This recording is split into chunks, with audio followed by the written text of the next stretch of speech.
Hello there everyone, welcome back to our channel. In today's video, you are going to see how to delete Facebook account permanently. So to do that, let's head over to your Facebook application first. Once you are there, just head over to the three lines on the top right.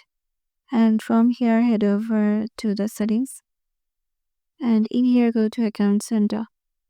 And scroll down and go to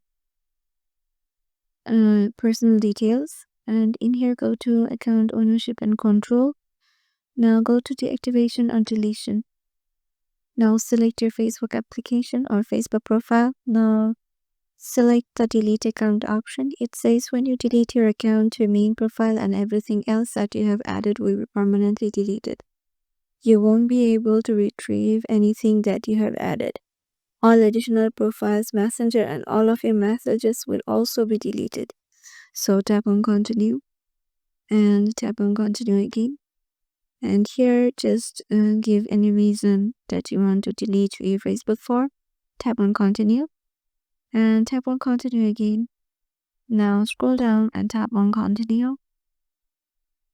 Now you have to enter your password or your Facebook password, and once you do it, tap on continue, and then your Facebook account will be deleted permanently.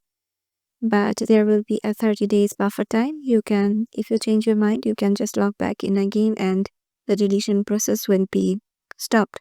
So yeah, this is how the process it is. Hope this video helped you out, and we'll see you in the next video.